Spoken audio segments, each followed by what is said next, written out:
Eno lepo dobro jutro. Danes, v teh dneh, minevajo 3 leta od zaplinjanja Ljubljane in od najhujšega teptanja človekovih pravic v zgodovini samostojne Slovenije. In pri tem je najbolj bizarno, da je edini politik v vsem tem času, ki je bil ovaden, ker naj bi se vtikal in vmešaval v policijo, sem jaz. V resnici ne gre za nobeno vmešavanje v delo policije, ampak za politični boj, ki se ga gre Tatjana Bobnar vse od njenega odstopa pred 2 leti. Sam verjamem v pravno državo in zato bom na vse očitke odgovoril in jih zavrgel po pravni poti.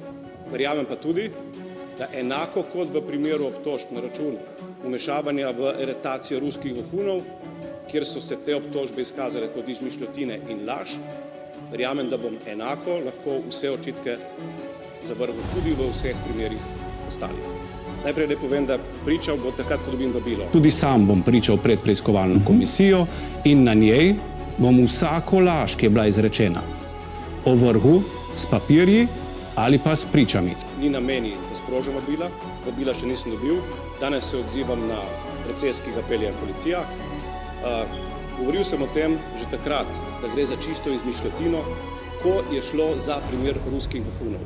Danes so vsi dokazi na mizi, da je dejansko vse obtožbe, ki sta jih takrat navedla, tako Boštjan Lindav kot Tatjana Bobnar, čista laž. To niso moje besede. To so dokazi in pričanja ne samo slovenskih obveščevalcev, ampak tudi vseh tujih obveščevalnih služb, ki so sodelovali pri tej izmenjavi. Sam se nisem smel odzivati takrat, pa čeprav je bilo to medijsko razpito, ker bi s tem ogrozil postopek izmenjave. Upam, da to razumete. Bi pa rad povedal eno stvar, ki je mogoče manj znana. Tatjana Bobnar je bila tista, ki je še pred volitvami, v času, ko je bila zaposlena na policiji, iskala kontakt z mano, 2-krat bila pri meni na svojo lastno pobudo in ona je tista, ki je meni govorila o seznamu janšistov, s katerimi bo očistila policijo, če bo le dobila priložnost, da bo postala notranja ministrica. Mi se nismo tikali v stroko. Bom pa povedal neposredno ponovno. Preden sta bila oba imenovana, tako ministrica kot tudi direktor policije. Jaz sem jih takrat prvič spoznal, to je bilo 31. maja, dan pred imenovanjem. Ona je bila tista, ki je iskala kontakt, ona je bila tista, ki je uporabljala izraz janšisti. Edina resnica, ki jo je povedala, je bila ta, da sva se maja, preden je bila imenovana, dogovorila, da ima eno samo nalogo.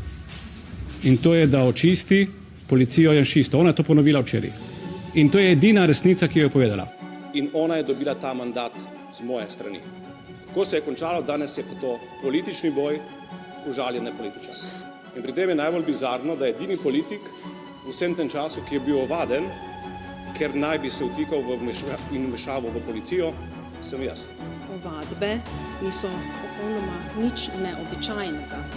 Hvala lepa.